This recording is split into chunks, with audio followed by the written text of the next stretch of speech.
C'est parti pour ce second opus, second corpus sur le corps et plus encore. Triculture, la culture du tri, le tri dans la culture. Mon corps, c'est mon corps, le sien, c'est le sien, et le sien, c'est le sien. Ta présence me trouble, ton odeur me trouble. J'ai envie de vos mains. Oh ton cul. J'ai décidé de m'occuper de mon corps. Mon corps est à moi. Mon corps est à moi. Quand le corps n'est pas aliéné par une âme malade, mais par la société. Dans le film L'une chante, l'autre pas d'Agnès Varda, la géniale actrice Valérie Mérès, que vous reconnaîtrez à sa voix ultra emblématique, Bah écoute, bien sûr, qui tu veux que ça soit? se bat pour disposer de son corps contre les dictats de la société, tantôt incarnés par des mesures politiques ou par son mari. Il faut essayer de ressentir les choses soi-même et pas écouter l'État ou l'Église ou les allocations familiales. La dessinatrice de romans graphiques, Liv Strömquist, livre avec humour et un trait juvénile un travail fouillé, sur la fouille justement, dans son ouvrage L'origine du monde. Elle y expose quelques théories d'une grande finesse de psychologie autour de la fascination de l'homme sur le sexe de la femme. Une salope quoi, moi je repère ça tout de suite parce que les femmes c'est mon truc. Pour une analyse plus étendue qui va au-delà de la culotte, découvrez aussi son très brillant ouvrage Le Palais des Miroirs sur l'aliénation de la beauté féminine. Plus digeste et plus récréatif que le livre Sorcière de Mona Chollet, qui lui frise un peu le bourrage de crâne par la répétition de ses propos. Tu fais de l'obsession, t'es la proie des idées fixes. Ce corps, tiraillé par l'injonction de la beauté, et principalement par cette quête de jeunisme éternel, mène le plus souvent à sa monstrueuse déformation. Dans le film Steak, son réalisateur Quentin Dupieux caricature avec humour le syndrome de Peter Pan. Il le caractérise par la vie en meute, en uniforme, un vocabulaire limité, cuvant uniquement du lait et le visage lissé par la chirurgie esthétique. Regarde-moi ce visage un peu, il est même pas refait. Je peux plus traîner avec toi, tu comprends? Ce sera jamais un Shivers. Shivers. Sur le thème, le film injustement très critiqué Rock'n'Roll de et avec Guillaume Canet Même si on le déteste, on aime le détester. met en scène un scénario très sombre où la quête de jeunesse du protagoniste va l'isoler et le transformer en une créature difforme. Un thème au ressort infini qui peut être traité sous différents angles. Par exemple, le dessinateur de romans graphiques Hugo Bienvenu, dans son ouvrage Préférence Système, incarne cette sublimation du corps par une nouvelle génération de robots qui portent les bébés en gestation à la place des humains. Mon accouchement s'est très bien passé. Pour en reprendre le pouvoir, certains artistes n'hésitent pas à utiliser leur corps comme leur principal outil et support de travail. L'artiste chinois Liu Bolin dénonce l'aliénation sociale grâce à une impressionnante démonstration de maquillage du corps et du visage, peint au même motif que l'environnement dans lequel il pose. On me voit plus, on me voit. Super. On me voit plus. On me voit plus, on me voit. Il disparaît camouflé tantôt dans un rayon de supermarché, dans le drapeau chinois ou dans une décharge de téléviseur. Et c'est assez fort car ça dénonce à la fois le capitalisme et le communisme. Quel qu'il soit, le régime efface l'individualité dans un système. Dans une optique plus narcissique de faire de son propre corps une œuvre d'art, C'est grave, docteur. l'artiste française Orlane sculpte son visage grâce à des boules de silicone et autres intrus sous-cutanés. Preuve que le moteur égotique est puissant quand on constate qu'elle a fait un procès à Lady Gaga pour avoir aussi utilisé des prothèses faciales. Quand l'art limite nos droits sur notre propre corps. Le délire de l'artiste, n'est-ce pas? Dans le dernier film de Cronenberg, Les Crimes du futur, les corps deviennent hybrides et développent des organes jusqu'alors inconnus. Ils sont extirpés par chirurgie comme une performance en public, puis exposés comme des œuvres d'art. Un nouveau monde se dévoile. Il s'éloigne à grands pas de l'humanité. Sommes-nous devenus obsolètes? Peut-être. L'artiste performeur français Abraham Poincheval pousse les limites de l'inconfort et s'enferme pendant plusieurs jours dans un ours naturalisé, dans une statue de lui-même ou dans un rocher.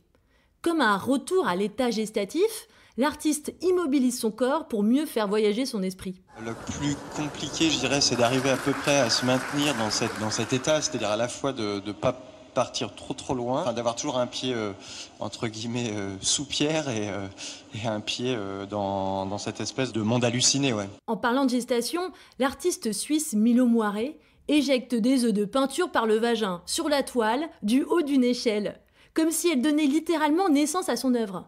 Cette performance s'appelle Plop Hag. Je voulais du jus, j'en ai eu. Quand le corps n'est pas sublimé par l'artiste, certaines œuvres, au contraire, réduisent la chair à la saucisse. Par un détail cru de sa composition, le dessinateur pose là, dans l'indispensable roman graphique Carnet de santé foireuse, illustre sous tous les angles, avec un trait sombre et organique, un système digestif atteint de la maladie de Crohn. Le challenge sur ce récit, c'était vraiment de pouvoir retranscrire graphiquement des sensations, des émotions physiques ou psychiques sur lesquelles tu peux pas poser de mots, quoi.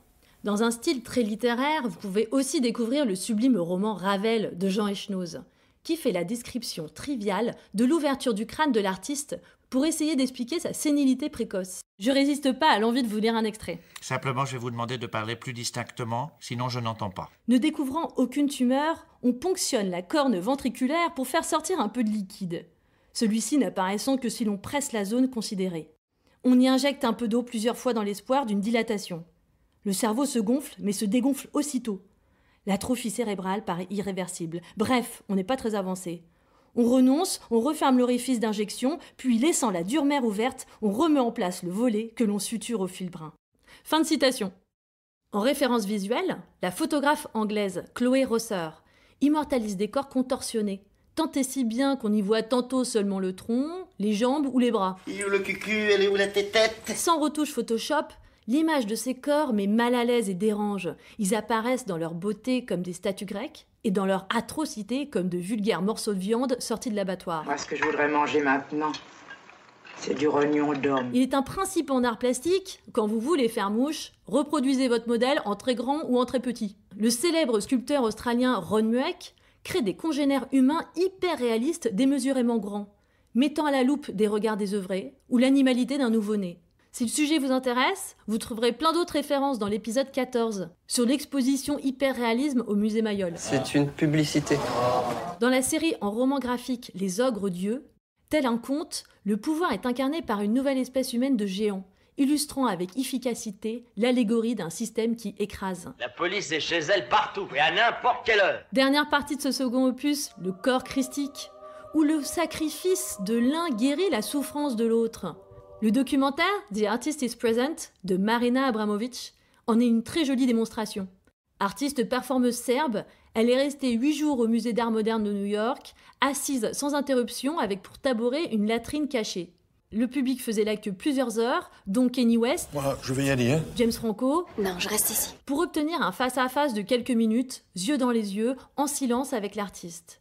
Une plongée intime sans tricherie où chacun sonde son âme en pénétrant celle de l'autre.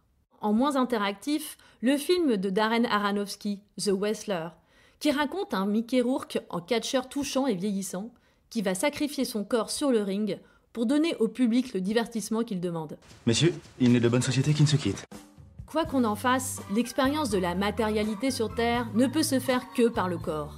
Et soyons fiers, car il faut du courage pour mener cette grande aventure de l'incarnation de l'âme. Comme un éternel recommencement du cycle de la vie et des épreuves, le chorégraphe Johan Bourgeois sublime la résilience des corps grâce à un mécanisme de trampoline tournant, au rebord duquel les danseurs montent et chutent continuellement d'un escalier. Une chorégraphie ultimement poétique, où le corps est voué à s'adapter incessamment à l'éternelle danse de l'univers. Dans cet épisode, vous avez entendu un interview de l'artiste Abraham Francheval pour Le Parisien et un entretien du dessinateur Posla pour les éditions Delcourt. Si vous voulez que Triculture continue à vivre, abonnez-vous, likez, mettez des commentaires positifs. Et en attendant, restez triculturieux. I've been a puppet, a pauper, a pirate, a poet, a pawn and a king. I've been up and down and over and out. And I know one thing, each time I find myself flat on my face, I pick myself up and get back in the race. That's life. That's life. I tell you, I can't deny it. I thought of quitting, baby, but my heart just ain't gonna buy it. And if I didn't think it was worth one single try, I'd jump right on a big bird and then I'd fly. I've been a puppet, a pauper, a pirate, a poet, a pawn and a king. I've been up and down and over and out. And I know one thing, each time I find myself my face. I just pick myself up and get back in the race. That's life. That's life. That's life. And I can't deny it. Many times I thought of cutting out, but my heart won't buy it. But if there's nothing shaking come this here July, I'm gonna roll myself up in a big ball and